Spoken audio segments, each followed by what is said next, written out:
Hola, hoy vamos a hablar entonces del espectro electromagnético, pero lo vamos a hacer a través, pues, digamos, de esta manera de analizar el universo, entender el universo a través de la luz. Ese va a ser el contexto de lo que vamos a hacer hoy. Y por eso puse un poco, por esa razón un poco puse esta imagen de un iceberg, porque en un iceberg lo que uno ve es una parte muy pequeña de lo que es el iceberg, o sea, hay mucho más de lo que uno no ve comparado con lo que uno sí ve. Y eso pasa también con la luz, porque vamos a tener luz visible y estamos acostumbrados a que esa es la luz normalmente, pero realmente hay muchísimos más tipos de luz que no vemos. Ya hemos trabajado un poco de cómo interactúa, cómo hacemos como astrónomos para entender qué nos viene del universo y qué conclusiones podemos sacar de ahí. ¿Sí? Pero vamos a seguir trabajando hoy en ese tema. Entonces hoy vamos a hablar un poco más de la naturaleza de la luz. Vamos a hablar de lo visible y de lo invisible. Entonces, caracterizamos la luz desde la longitud de onda, la frecuencia y la relación que hay entre la longitud de onda y la frecuencia. ¿Listo? Eso ya lo mencionamos la vez pasada, pero aquí está de todas maneras para recordarlo. Relacionamos entonces estas dos cantidades a través de la longitud, a través de la velocidad de la luz, ¿sí? Que es la velocidad de propagación de las ondas de luz. ¿Vale? Y la frecuencia va a estar dada en unidades que son los hertz, que son ciclos por segundo. O sea, cuántas subidas y bajadas dio en un segundo.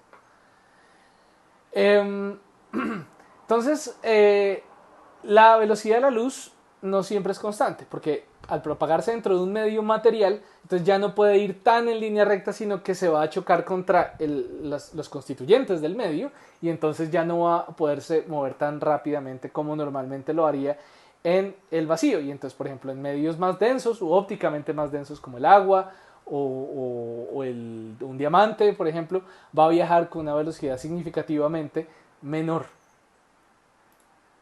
Bueno, Hertz es el primero que detecta, o sea, el primero que es capaz de detectar ondas de luz, ondas de radio en particular, que está de acuerdo con la teoría electromagnética de Maxwell.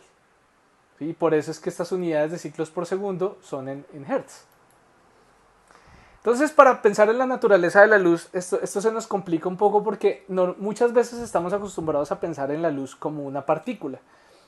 En el efecto fotoeléctrico que está ilustrado aquí arriba, en el cual enviamos luz hacia una plancha y hacia una placa metálica y salen electrones despedidos al interactuar con la luz. Entonces nosotros tendemos a pensar en que la luz es una partícula, porque esa manera como funciona ese efecto, como lo vamos a ver más adelante, nos indica que la luz está como que viene en paquetes, en pedazos, que tiene una cantidad de energía que no es un continuo, no es como en una onda que es un continuo, sino que viene, o en una onda normal que es un continuo, sino que viene por paquetes la energía. Adicional a eso, muchas veces si nosotros vemos una fuente de luz como vemos aquí abajo, estamos acostumbrados a pensar, bueno, pues la sombra, si una sombra es recta, cuando yo pongo una barrera debe ser porque la luz se propaga en línea recta. ¿Sí? Entonces eso me hace pensar a veces que es una partícula. Y si yo la veo, por ejemplo, rebotar contra una barrera, o sea, siendo reflejada, entonces yo diría, pues una partícula también puede hacer eso si va lo suficientemente rápido. Digamos, eso no es un problema. Pero cuando yo voy a hacer un experimento ya mucho más detallado, yo ya me voy a dar cuenta que de hecho sí se propaga como una onda, porque al pasar por una barrera se dobla un poco así. ¿Listo? Y eso va a ser, pues, digamos, problemático, porque eso significa que tenemos que pensar a veces en la luz como onda y a veces como partícula. Lo que, digamos, nos lleva a pensar más que la luz es una onda es cuando miramos experimentos como este, el de la rejilla de difracción de Young, en el cual se tiene que hay una fuente de luz que ilumina entonces dos rendijas, acá, y vamos a ver cuál es el resultado de ver cómo interactúa la luz que pasa por esta rendija con la luz que pasa por esta rendija. Entonces, si yo dejo pasar luz solo por la rendija derecha, Entonces, pues sobre la pantalla yo solo voy a ver, pues esencialmente, digamos, voy a ver solo iluminada lo que está en la rejilla derecha. Y lo mismo con la rejilla izquierda. Si abro las dos rendijas y tenemos entonces que la luz es una partícula o se comporta como partículas, entonces, pues simplemente lo que voy a encontrar es pues más luz en todos lados de la pantalla. Yo voy a ver más luz, porque llegan más partículas todo el tiempo, ¿sí? Porque ahora tengo más partículas que están entrando, ¿sí? Entonces ahora estarían regadas por todos lados. Pero lo que se observa es lo que predice la teoría de que la luz es una onda, y es que las ondas, como lo hemos visto anteriormente, las ondas interfieren, ¿sí? Las ondas tienen interferencia. Eso significa que si un pico de una onda se encuentra con el valle de otra onda, entonces digamos, cancelan los efectos, que eso no pasa con las partículas. Si encuentra una partícula con otra partícula, pues ahora tengo dos partículas. Pero con las ondas eso no es así, que si la onda está en el máximo y la otra está en el mínimo, entonces se cancelan. Y tenemos estos patrones de interferencia que vemos acá. Y eso es lo que resulta el experimento. O sea que la luz, a pesar de que pareciera que se propaga como una partícula a veces, de hecho, se propaga como una onda. ¿Sí? Y entonces vamos a entender a la luz como que va a tener una naturaleza ondulatoria, ¿sí? Por lo que forma estos patrones de interferencia. Y de hecho, muchas partículas cuánticas como los electrones van a tener un comportamiento similar, ¿sí? Lo cual va a ser, digamos, curioso y va a plantear una aparente dualidad entre que la luz sea una onda, una partícula, como se ve en esta pequeña caricatura, wave, o también particle, vean aquí la P, particle, ¿no? Entonces va a haber una aparente dualidad.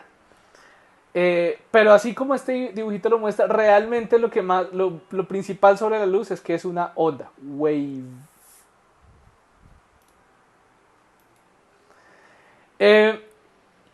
Lo que a veces nos hace dudar de que la luz sea una onda es porque hablamos de fotones y van a ser entonces paquetes de energía, ¿sí? Paquetes de luz, paquetes de onda de hecho, ¿sí?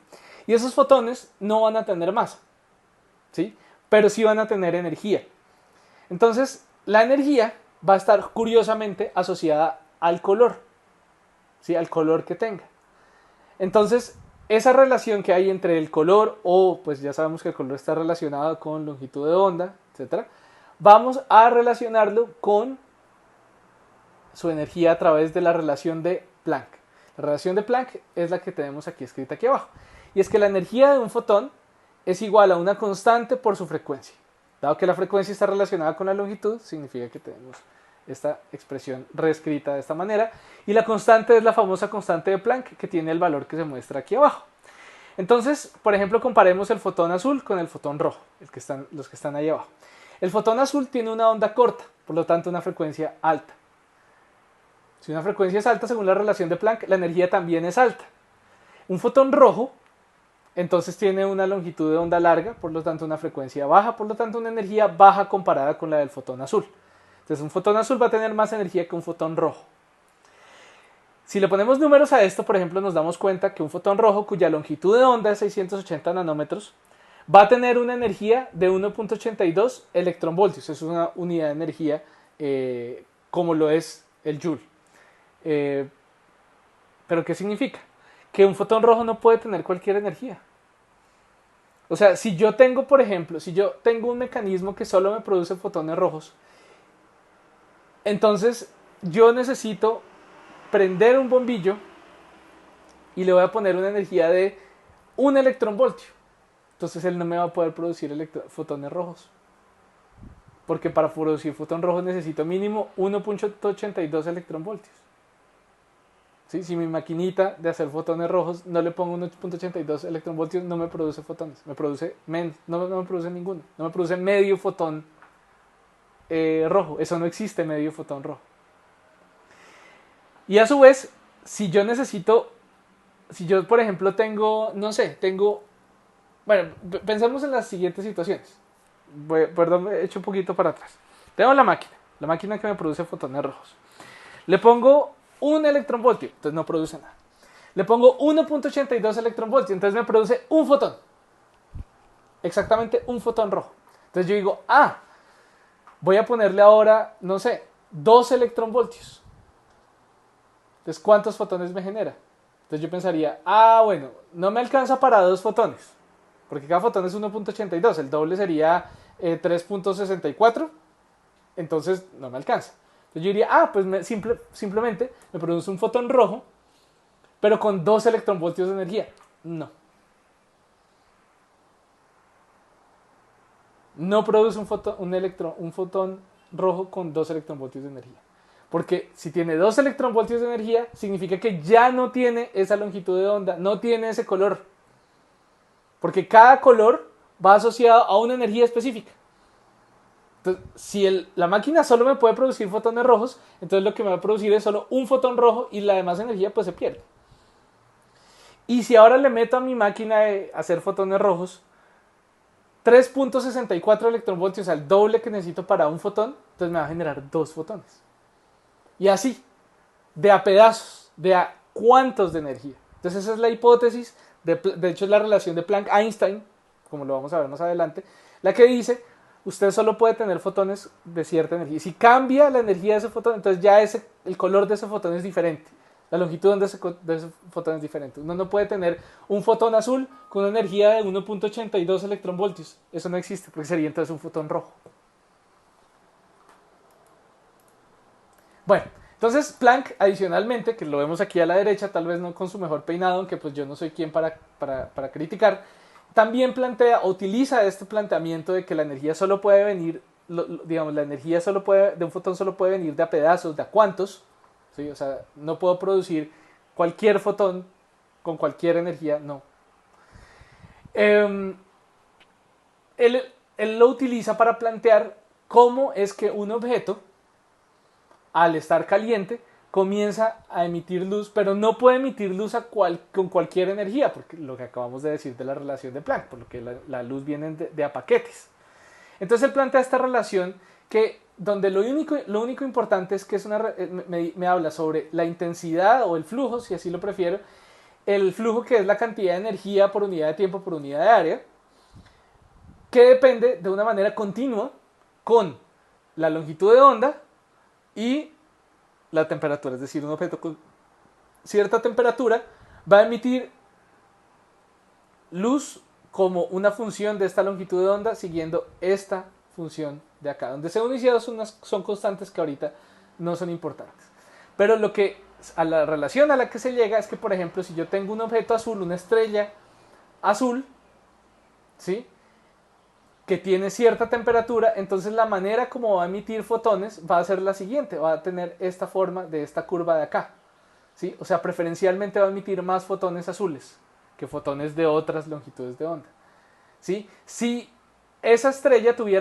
cojo otra estrella, perdón, no reutilicemos la misma, otra estrella ahora con 6000 Kelvin, no con 18000 Kelvin, entonces yo introduzco esa temperatura en esta ecuación y entonces la curva que me va a salir va a ser esta de aquí, la amarilla. Y entonces me va a decir, no, la mayoría de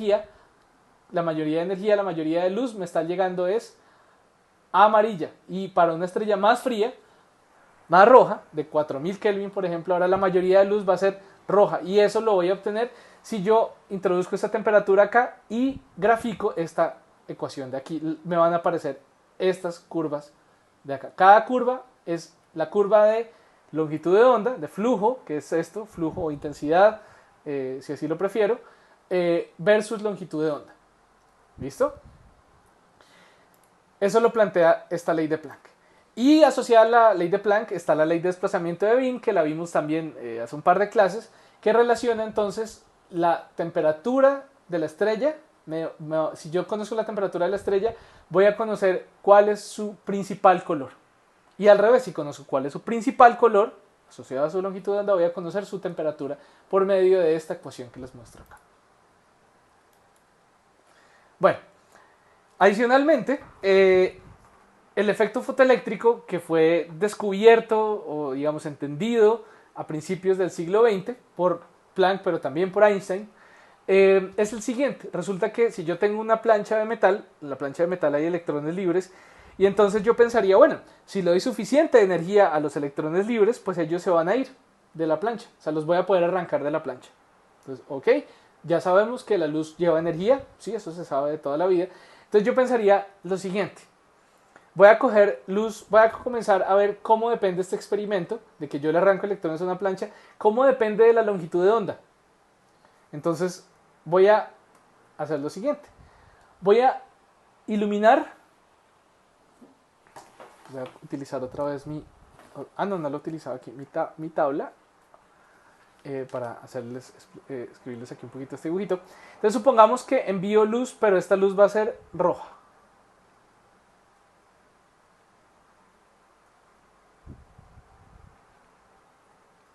¿Listo? Entonces yo le mando luz roja y veo que mi experimento no funciona, o sea, no saco electrones. O sea, por aquí tengo mi detector de electrones.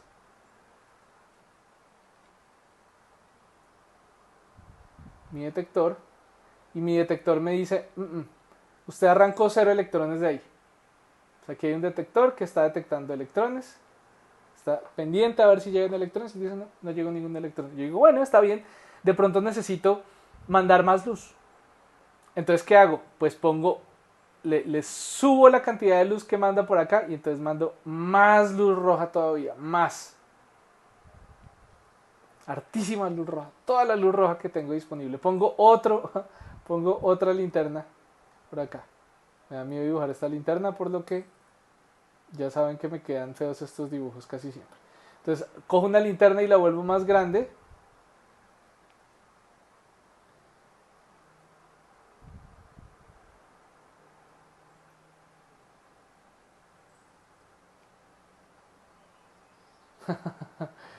No, estos dibujos cada vez me están quedando más feos. Pero de nuevo, no, si es culpa mía, ustedes ya saben que dibujo feo. Pero en particular también es culpa de la tabla, que es muy lenta cuando interactúa con el programa con el que grabo las clases. Entonces cojo una linterna más grande, entonces mando más luz roja. Entonces yo digo, no, claro, si ahora mando más luz roja, entonces ahora sí fijo voy a encontrar electrones. No. Yo puedo poner toda la luz roja que yo quiera. No voy a encontrar electrones. Nada que encuentre electrones. Qué lío.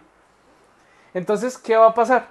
Resulta que si yo cambio el tipo de luz, o sea, cambio el color, y entonces, perdón, me salgo aquí un momento, porque creo que sí, efectivamente no lo logré.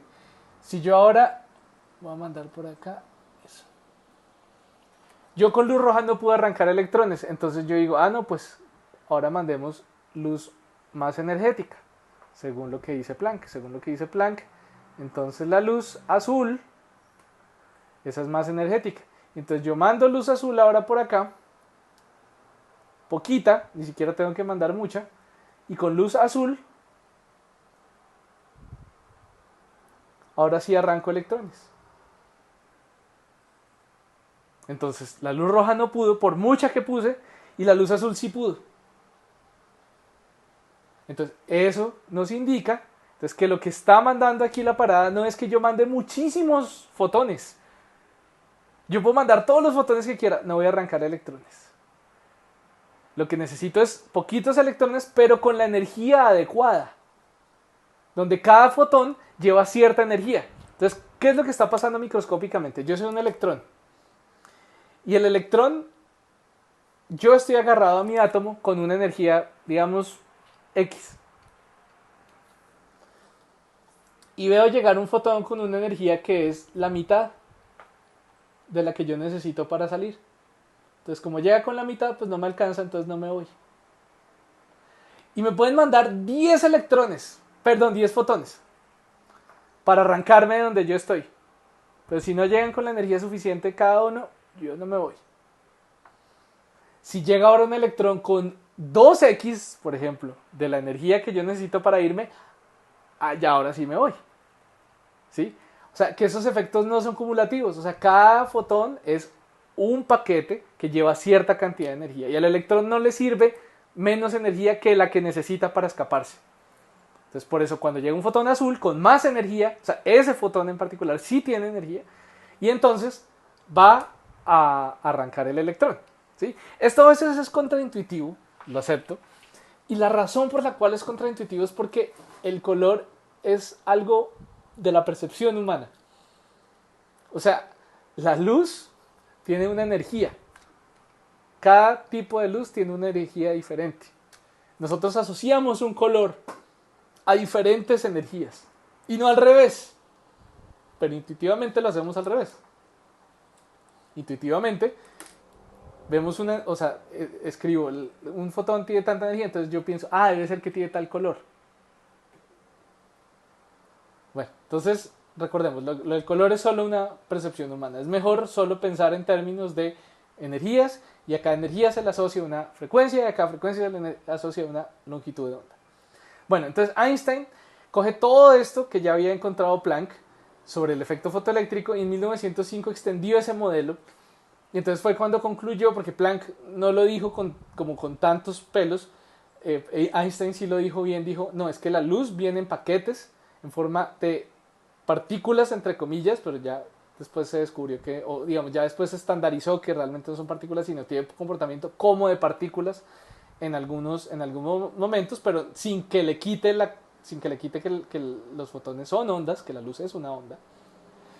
Y entonces logra explicar el efecto fotoeléctrico por completo, por el cual recibe el premio Nobel.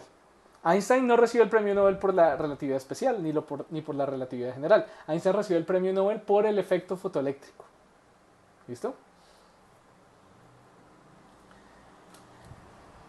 Aquí es para volver a la relación de Planck-Einstein, que habíamos visto hace rato, pero pues no sobra recordarla. Esto es, digamos, lo que resume todas estas ideas.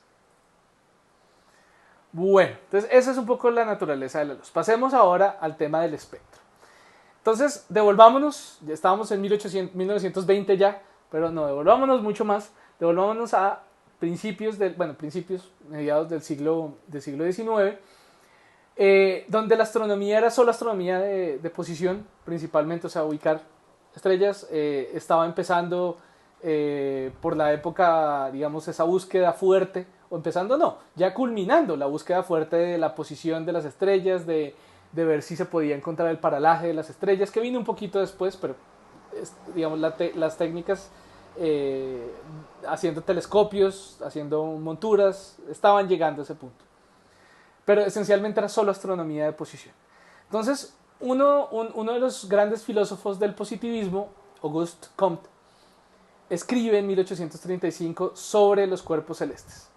Él escribe, de los cuerpos celestes podemos entender la posibilidad de entender su forma, por ejemplo los planetas, sus distancias, sus tamaños, sus movimientos.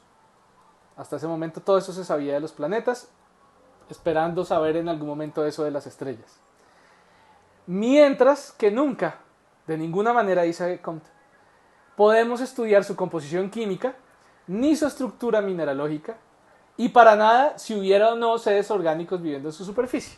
Bueno, eso ya es un poco exagerado. Pero esencialmente él asevera que nunca podríamos conocer la composición química de los materiales, por lo tanto tampoco su temperatura.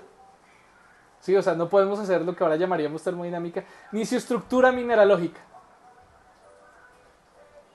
Vamos a dejar que pase el man de la playa.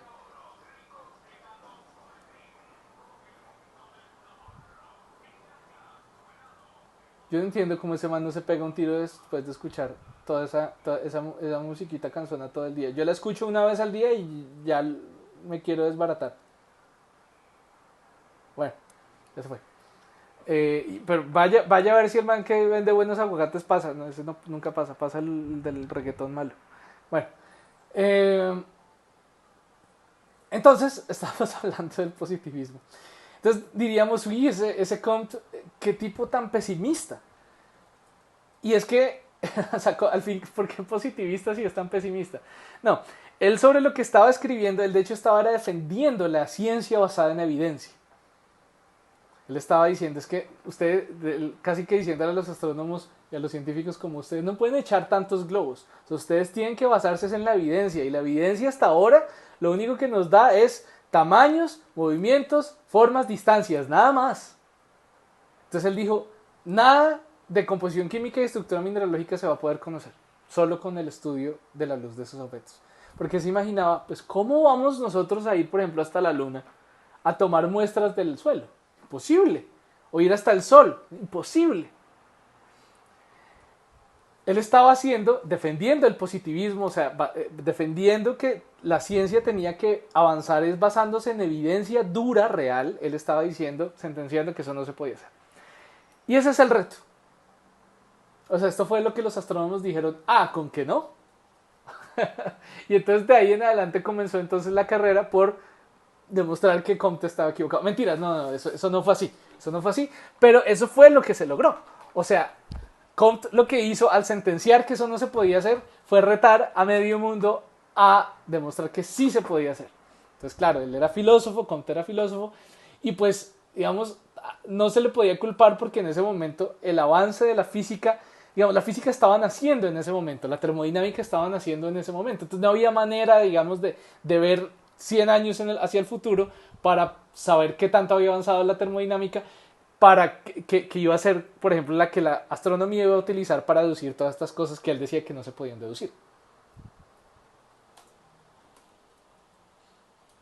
Entonces, empezamos, pues, históricamente, a pesar de todo, empezamos por lo visible, por lo que podemos ver con nuestros detectores. Entonces, por ejemplo, tomamos esta imagen de la Vía Láctea, eso es en longitudes de onda visibles, aunque pues obviamente solo se pueden ver desde lugares muy especiales, por ejemplo en este mosaico tomados del desierto de Atacama. Y entonces, dentro de la astronomía vamos a hablar de los filtros fotométricos que nos definen los colores desde el punto de vista astronómico, que van a ser unos colores, digamos, estandarizados. Entonces, esencialmente vamos a tener lo que se llaman filtros. Esto es longitud de onda, perdón, aquí no dice longitud de onda en nanómetros. Y por aquí tenemos esencialmente, estos son unidades de transmisividad, o sea, simplemente nos van a decir, yo voy a dejar pasar luz, por ejemplo, este filtro U, va a dejar pasar luz entre 300 y 400 nanómetros, y nada más. ¿Listo? O sea que si yo estoy mirando con un filtro que está calibrado para existir en esta banda de longitud de onda U, entonces, por ejemplo, ese filtro no me va a dejar pasar luz roja porque la luz roja está por acá. Entonces, cada filtro solo me va a dejar pasar cierto intervalo de longitud de onda, o sea, ciertos colores. Este es el U, que corresponde en gran parte al ultravioleta. El B, que va a ser aproximadamente azul. El V, que es aproximadamente verde, pero realmente es verde visible, o sea, el centro de donde está emitiendo principalmente el sol. R, que va a ser el rojo, e I, que va a ser infrarrojo. Ese es el sistema de Bessel, U, V, B, R, I. ¿Listo? Recordando pues que el azul tiene más energía, una longitud de onda más corta, y el rojo tiene menos energía, una longitud de onda más larga. Esto es simplemente para recordar eso último que acabo de decir, pero esencialmente en astronomía hay ciertos colores, ciertas bandas fotométricas que son estándar. ¿Por qué estándar? Pues porque es para recoger una gran cantidad de luz sin tener que, digamos, y tener instrumentos estandarizados en muchos telescopios en muchas partes del mundo. Aunque hay telescopios que no utilizan exactamente los mismos filtros, y hay telescopios, por ejemplo, espaciales, observatorios espaciales como por ejemplo Gaia, que ve colores, pero los ve con filtros diferentes. A ver, todo esto nos hace pensar en, bueno, ¿y cómo ve el ojo? ¿Cómo es que el ojo ve los colores? Entonces resulta que el ojo está digamos, los sensores de luz del ojo están compuestos por conos y... ¿Cómo se llaman en español? Ay, no puede ser que me acordé el nombre en inglés, pero no en español. Bueno, ustedes seguramente lo saben mejor que yo. Pero en inglés es cones and rods. Conos y varillas. ¿Cómo se dirá en español rod? Me voy a tomar el tiempo para averiguarlo. Yo no me acuerdo cómo se dice en español. Cones and rods en español.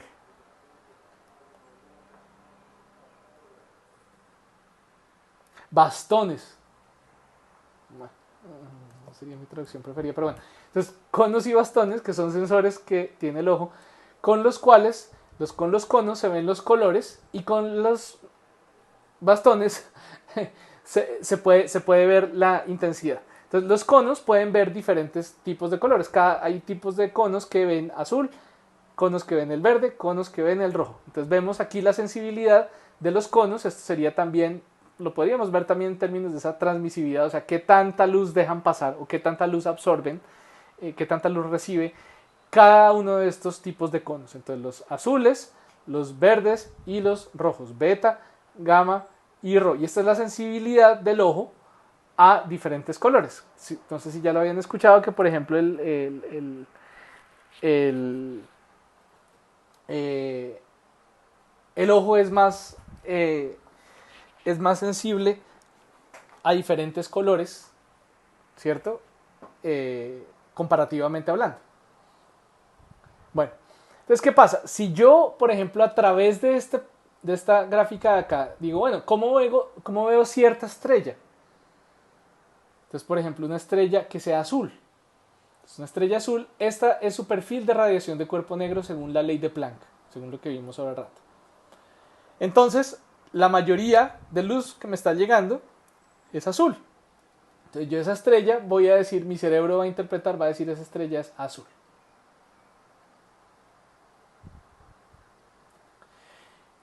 Una estrella más roja, o sea, cuya forma de emisión, bueno, esta figurita no es súper buena, pero esencialmente si yo te viera una estrella roja, a ver, perdón, me salga acá eso, vamos a poner esto en rojo, una estrella cuyo pico de emisión está en el rojo, una estrella roja. Entonces yo la veo con mis ojos y efectivamente la mayoría de la luz que está llegando coincide más con el rojo que con el verde y con el azul. Entonces el ojo dice, esa estrella es rojiza. ¿Listo? Pero cuando yo miro una estrella como el Sol, la estrella como el Sol emite casi lo mismo en azul, verde y rojo. O sea, la diferencia es muy pequeña entre lo que emite. Sí, lo que más emite es verde. Sí, es verdad. Eso es lo que más emite el Sol. Pero la diferencia con los otros colores es pequeña. Entonces, esencialmente es como si yo tuviera luz, me estoy entrando luz en todas estas bandas.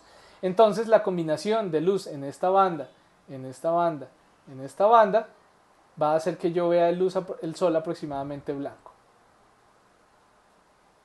La luz del Sol es aproximadamente blanca, porque es una suma de todos estos colores. Como el ojo recoge toda esa información, la une y dice, no, es blanco. Porque ninguna de las frecuencias, ninguna de las longitudes de onda, ninguno de los colores le gana tanto al otro como para decir, no, es que es muchísimo más azul de lo que es rojo. Porque las estrellas azules también emiten rojo, pero emiten mucho más azul que rojo. Y las estrellas rojas también emiten azul, pero mucho menos que lo que emiten en rojo. Mientras que el Sol es, como dicen, de igualdad de oportunidades. Emite todos esos colores casi igualmente. Bueno. Ya dijimos que Newton fue una de las primeras personas en estudiar la descomposición de la luz. O sea, como vemos, entonces, claro, el Sol parece blanco, pero eso es solo algo que hace nuestros ojos. Pero si cogemos un prisma, entonces podemos descomponer la luz en todos sus componentes, en todos los componentes de los diferentes colores. Y eso se hace por medio de un prisma, gracias a que diferentes colores se desvían de manera ligeramente diferente, ¿sí? Al pasar por caminos diferentes. ¿Listo? Eso se puede hacer también con rejillas de difracción. Si yo cojo un DVD, un CD y lo miro por debajo, voy a ver todos estos mismos colores del arco iris, porque una rejilla funciona similarmente o sea, es decir, no funciona similarmente, sino que presenta el mismo efecto de descomponer la luz que un prisma, ¿sí? O sea, como hay diferentes colores que yo puedo ver con una rejilla de difracción, que es esencialmente un objeto al cual yo le he hecho lineecitas muy pegaditas, muy pegadas, de manera que al incidir la luz, entonces diferentes colores van a reflejarse de maneras diferentes. Bueno, Fraunhofer fue el que descubrió todo esto para el Sol. ¿Por qué? Porque él se dedicó, él, como lo habíamos mencionado en algún momento, él era un tipo pues pobre y empezó como aprendiz de una firma que tenía una rama óptica y se volvió tan bueno, o sea, aprendió tanto y se volvió tan bueno en la técnica que se volvió director de esa firma eventualmente. Después montó su propio instituto de óptica en Múnich Y él era muy bueno seleccionando y procesando las materias primas de los lentes. O sea, era casi un secreto de estado cómo se producían los materiales para los lentes y para los prismas. Y eso, pues él lo hace, o en la metodología que él tiene para caracterizar esos materiales, es mirando cada uno de los índices de refracción de los materiales que él escoge y cómo responde cada material a diferentes colores. Entonces, al hacer pasar la luz por estos materiales ya cada vez más puros, él se da cuenta que, claro, ciertos materiales, pues al descomponer la luz, pues no me la descomponen de manera perfecta, sino de manera imperfecta. Pero él ya tenía cristales cada vez más perfectos, entonces él decía, no, el problema es que, por ejemplo, cuando yo observe la luz del sol y yo observe absorción, lo que ahora conocemos como líneas de absorción, o sea, huecos en el espectro, en el arco iris, normalmente se le echaría la culpa al material. Pero si el material es el mejor posible, entonces ya puede decir, no, eso es por el sol. El mismo sol es el que está emitiendo luz a muchas longitudes de onda, pero a muchas longitudes de onda no. Y él descubre las famosas líneas de Fraunhofer que más adelante se identificaron con el sodio. Y esto entonces es, digamos, marca el inicio de la espectroscopía. Toda esta teoría comienza a partir de 1859-1860 con el trabajo en parte del laboratorio de Kirchhoff y Bunsen. Kirchhoff muy conocido en electrónica, en óptica, en transferencia radiativa, y Bunsen también conocido por el mechero, ¿no? Ustedes recuerdan el mechero de Bunsen. Y ellos lo que hacen es tratar de descomponer la luz que proviene de diferentes compuestos químicos, o sea, le prenden candela a cierto gas y entonces hacen pasar la luz de ese gas a través de un prisma y miran efectivamente cómo es esa luz. Entonces, al calentarse, un gas normalmente emite luz, como ya lo habíamos dicho, según lo predice Planck, aunque pues, esto es mucho después, lo de Planck es mucho después de esto que estamos hablando, pero ellos ya se habían dado cuenta que al calentarse un gas o un objeto emite luz como una función continua de la temperatura y de la longitud de onda. No lo habían explicado por qué, eso llegó con Planck varias décadas después. Pero en ese momento sí se sabía. Y entonces Stokes, al estudiar los espectros de Fraunhofer, entonces él se da cuenta de lo siguiente. Y al estudiar, digamos, también la química del asunto, él dice, las partículas que absorbieron luz de cierta longitud de onda también las pueden emitir. Y él dice, entonces, por ejemplo, en el Sol lo que está ocurriendo es que hay sodio. Él solo no, también él y Armstrong y otro montón de científicos de la época dicen, es que en el Sol hay sodio. ¿Por qué? Porque el sodio emite luz exactamente con esos mismos colores que no estoy viendo en el Sol. Por ejemplo, aquí estas líneas oscuras corresponden exactamente a donde cuando yo caliento sodio, el sodio brilla. El sodio no brilla en todos esos colores cuando yo lo caliento, sino que él va a emitir en esas líneas exactas. Y entonces, por eso vamos a hablar entonces de un espectro continuo de un objeto caliente, por ejemplo, que brilla a muchas longitudes de onda, lo que llamamos un espectro continuo, pero también vamos a tener lo que llamamos un espectro de emisión, que es cuando un gas caliente solo emite ciertos tipos de luz, y si yo pongo ese gas caliente, o ese gas, perdón, de ese mismo material, por ejemplo, lo que decíamos de sodio,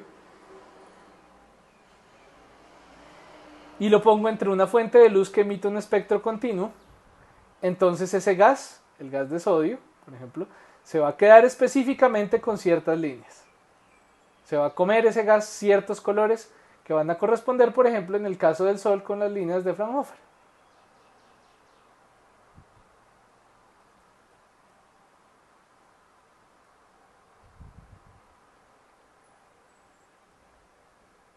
Listo. En medio me quedó escrito Fraunhofer.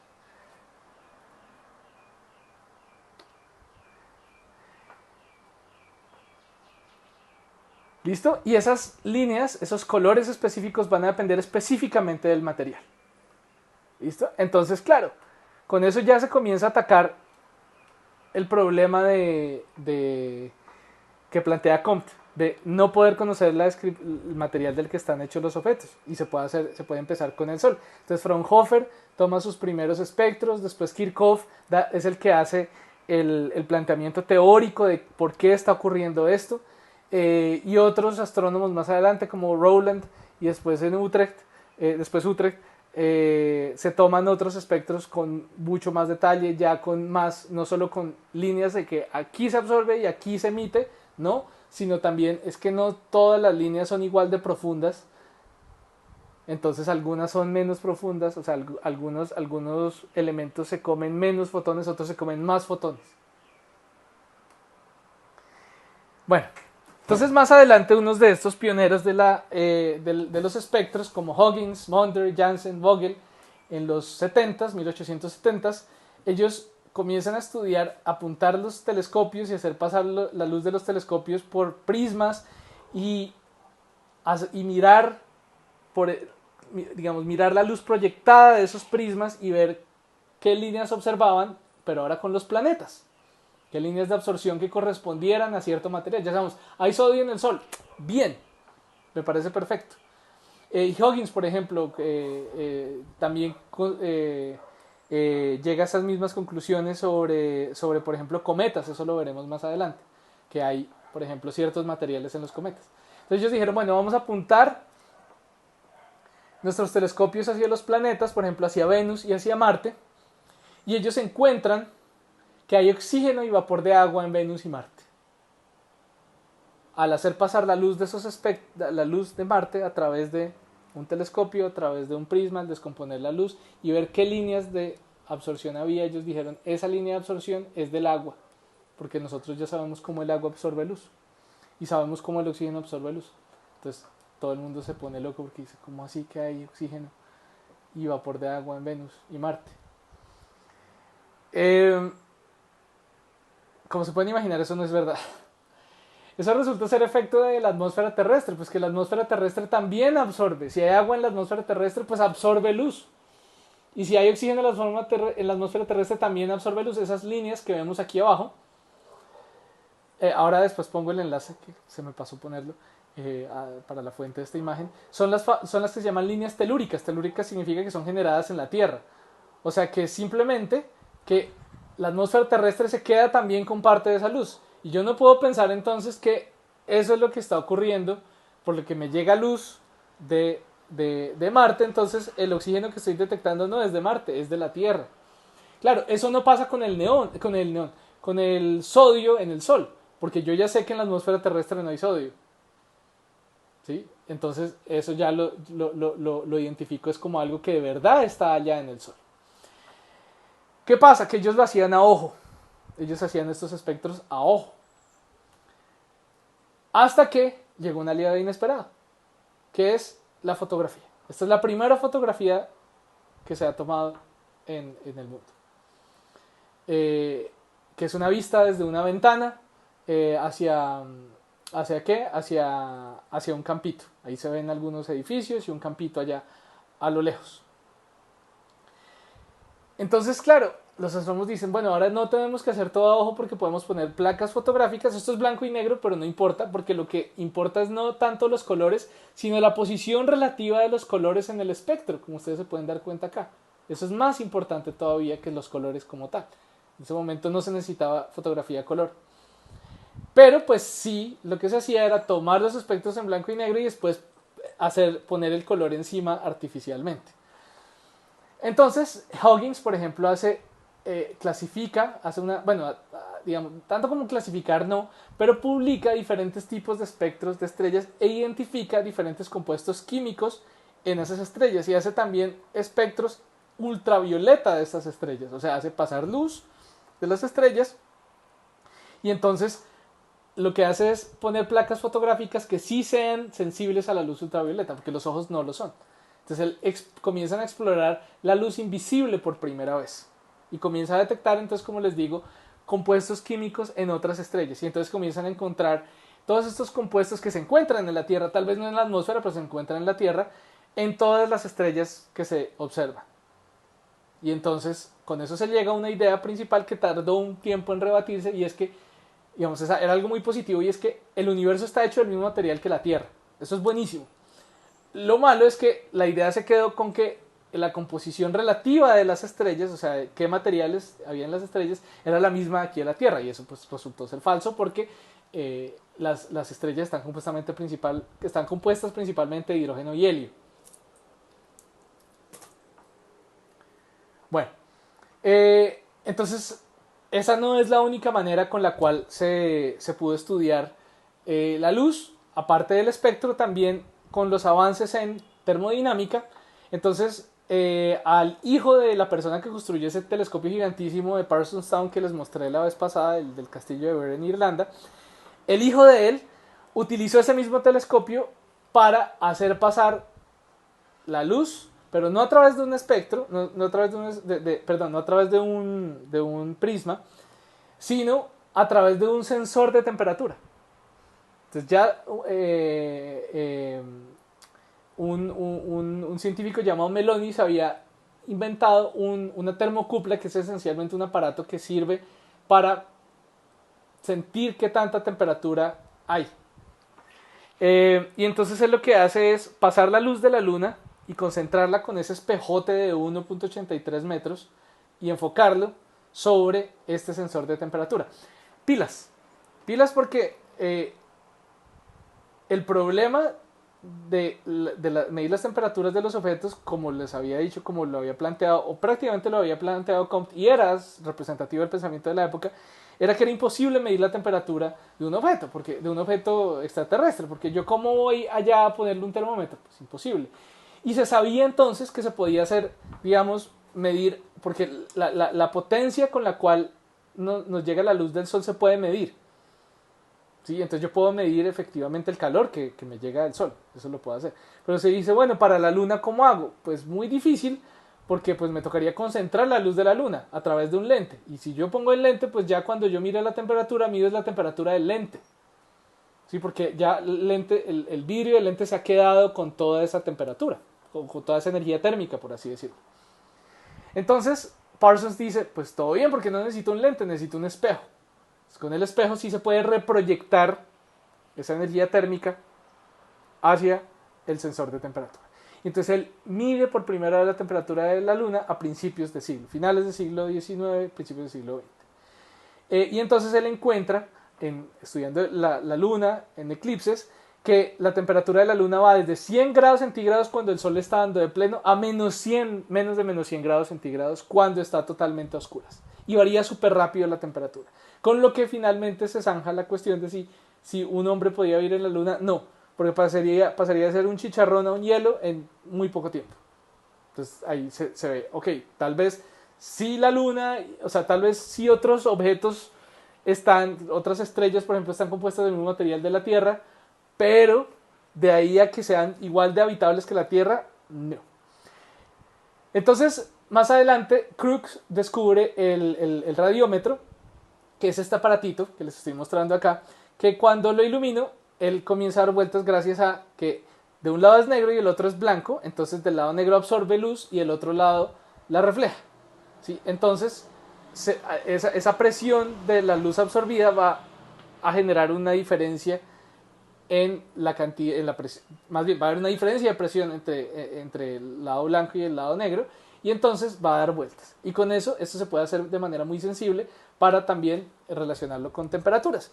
Y entonces, en el telescopio de Mount Wilson en Estados Unidos, se utiliza este aparato para medir las temperaturas de Mercurio, Venus, Marte y los planetas jovianos por primera vez. O sea, eso fue increíble, eso fue en los años 30 del siglo pasado. No con espectros, ¿no? O sea, también con la luz, pero no necesariamente con espectros. Otra manera de medir la composición de los planetas a principios del siglo pasado, bueno, hace unos 100 años aproximadamente, un astrónomo francés, Bernard Diot, lo que utilizó fue el principio de la polarización de la luz. Y es que la luz, como es una onda, se puede polarizar, o sea que puede también irse propagando de esta manera o de esta manera. Entonces, viendo la cantidad de polarización, o sea, si la luz viene polarizada de esta manera o de esta manera, se puede también hacer una comparación con materiales aquí terrestres. Entonces, él estudió la polarización de la luz, que es el efecto, como les digo, que vemos aquí abajo, que yo con una con una simple manera de hacer de coger un material semitransparente y hacerle unas líneas, yo puedo hacer que la luz pueda pasar cuando viene con cierta polarización, pero no con otra, ¿sí? Entonces, ese es el principio que utilizan las gafas 3D de las películas, por ejemplo, ¿sí? Entonces, la luz que pasa con cierta polarización pasa por uno, pero no pasa cuando yo le doy la vuelta así. ¿Listo? Pasa por una de esas diapositivas literalmente diapositivas que se ven ahí. Bueno, entonces al hacer la comparación de cómo venía la luz polarizada, o cómo venía polarizada la luz de la luna, entonces Lyot se dio cuenta que el material que más se parecía a cómo venía la polarización de la luz de la luna, o que más parecía la polarización tenía comparada con la de la luna, era la ceniza volcánica. Entonces dijo, la superficie de la luna está llena de ceniza volcánica. Y lo mismo hizo para Marte y descubrió entonces que la superficie marciana está cubierta de arena completamente y tiene tormentas de arena, estudiando la polarización de la luz que venía de la luna y de Marte. Bueno, voy a dejar por aquí esta parte del video. A continuación hablaremos de cómo funciona el efecto Doppler y qué puedo descubrir a partir de él, y ya vamos a hablar después también más de la luz invisible.